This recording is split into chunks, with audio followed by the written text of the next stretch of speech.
The White House says $110 billion in funding has been released since the bipartisan infrastructure bill was signed 6 months ago. There are currently more than 4,000 infrastructure projects underway around the country. Senior advisor and infrastructure coordinator to the Biden administration, Mitch Landrieu, has said, quote, America is going to grow exponentially faster if the government continues to coordinate and invest in these programs. And Mitch Landrieu joins us now from the White House. Mayor Landrieu, good to have you with us. I covered you when you were mayor and writing all of your books, and it's now good to have you here on Red and Blue. Thank you. Hey, Robert, great to be with you. Thank you so much. Sir, tell us about some of the infrastructure projects being worked on around the nation. For people who aren't paying attention every day, what are the 2 or 3 must-watch projects?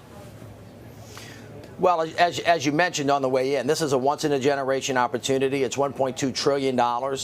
In the last 6 months alone, we've pushed $110 billion out of the door.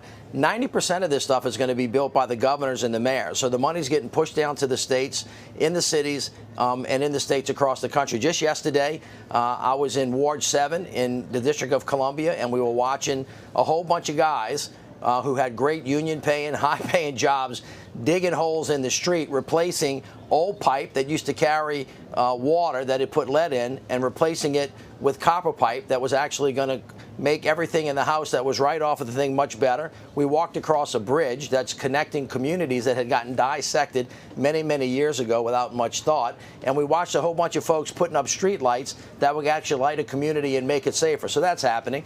Last week, I was in Orangeburg, South Carolina with Representative Clyburn, seeing infrastructure projects coming out of the ground. And, of course, they're coming up all across America. A couple of weeks ago, I was in the Great Lakes region, and we were talking about money that was being used to clean up lakes, abandoned mine lands, and old coal country. It's happening all over America right now, and it's great to watch. Infrastructure is complicated. It takes months to often start these projects, plan these projects. How has inflation changed the cost estimates for many of these endeavors? Well, inflation's a challenge. That's why it's the president's #1 priority. It's why he keeps asking Congress to help lower costs for health care, child care, prescription drugs, but it is going to have a challenge. That's why we're working on the infrastructure piece, because we think it's going to ease up the supply chains. But it'll be a challenge for infrastructure just like it is for everything else. We don't think it's going to be with us forever, but it's with us now. On top of that, just remember, this is a 5 to 7 year plan. It's not just a 1 year plan. And so our guess is that it'll ease up over time. But every dollar we're not able to spend today is less that has to go further. So it's a challenge that we continue to work on. Some of the projects you're highlighting are just a fraction of the infrastructure that many people in this country want to see. But sometimes infrastructure is something you can't see. It's broadband, it's other things. How do you break through with people who see infrastructure as just a highway or a road? Well, you know, it was an interesting debate that Congress had, but the truth of the matter is that it all fits together. So just last week in the Rose Garden, the president and the vice president announced what they call the Affordable Connectivity Program that actually subsidizes the cost of Internet service. They had all of the heads of many of the big service provider companies to make sure that people that had broadband but couldn't afford it had a way to do that. On top of that, just last Friday, the Department of Commerce, on behalf of the president, announced a $42 billion program to get money down to the states to start laying fiber optic cable. I think COVID demonstrated to everybody, if they didn't understand it before, how much of a necessity it is. You'll hear the president say in every speech that he gives, in the United States of America, a mama ought not have to drive to a McDonald's parking lot so that her baby girl can actually do schoolwork because they don't have access to Internet. And everybody understands, whether it's farmers that need precision agriculture, whether it's seniors in rural areas that need telemedicine, why the infrastructure piece is related directly to high-speed Internet. The same thing is true, by the way,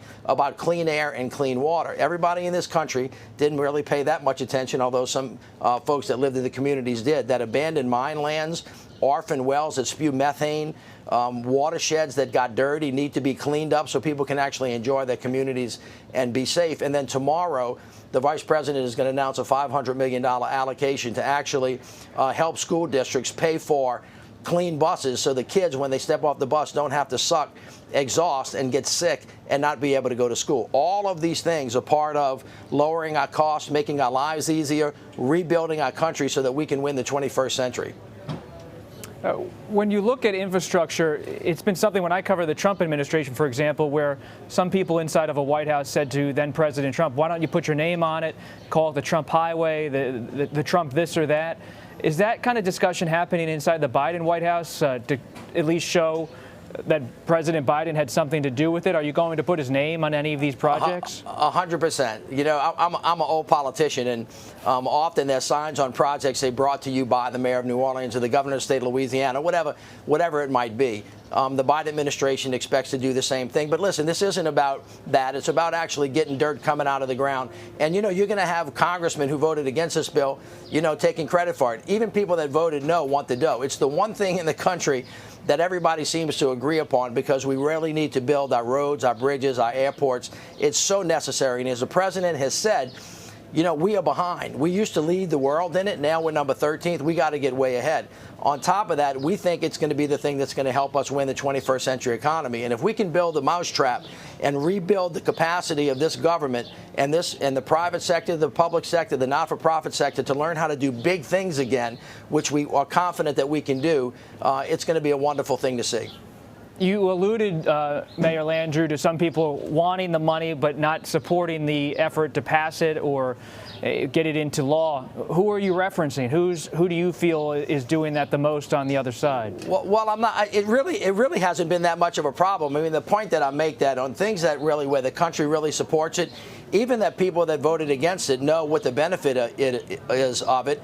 And the president sees everybody, whether you live in rural America, whether you live in urban America, whether you live in the hollows of Kentucky, whether you live in one of the tribal communities in Alaska, whether you live in the lower Ninth Ward in the city of New Orleans. The president sees everybody in America, and he wants to make sure that they get the benefit of it.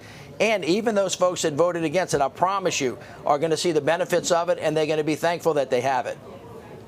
What's the effect on the midterms for the Democrats? Is your party doing enough to talk about infrastructure at this point?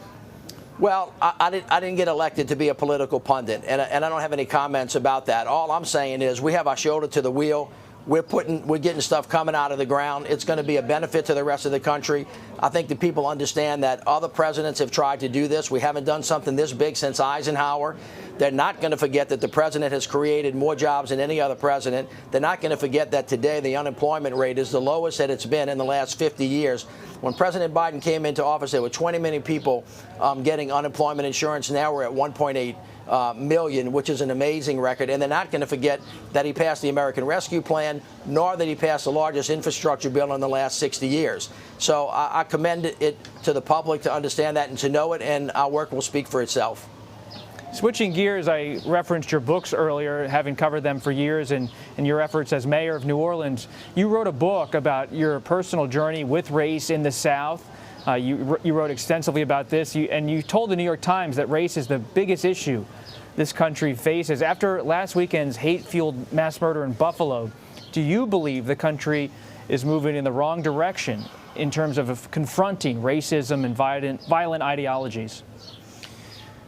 Well, as you referenced, my work in New Orleans and my work as a state representative and the lieutenant governor, I grew up in the Deep South. Slavery was this nation's original sin. Race has been and continues to be this nation's Achilles heel. We saw a manifestation of this awfully in Buffalo. You saw it at Mother Emanuel Church. You've seen it many, many, many times. And unless and until we deal with this issue, we're going to continue to struggle. The president spoke very forcefully to this the other day. And this notion of white supremacy, this notion of white nationalism, this sense that some of us are better than others because of the color of our skin is the most anti-American idea, which basically is being an American means out of many we are one. It's our unity, it's our diversity that is our strength, and our president understands this. This is a challenge for our country, but which should not be a challenge, which should not be an ideological position, which should not be something that separates the parties, is that we all come to the table of democracy as equals. And we have to continue to remember that and rise above politics when we're dealing with an issue that is this important. And it is this nation's work. It is what we have to do to find that ideal of a more perfect union. And unless and until we do, it's going to be harder to get everything done. We suffer from it. We need to look at it straight in the eye. We need to deal with it. We need to confront it. We have to talk about it. We have to get through it, not go over it, under it, or around it. And we have to get better as a country. The future compels us to do that, and the idea of America demands it. Mayor Mitch Landrieu, thank you so much for your time. We appreciate it. Thank you. It's great being with you.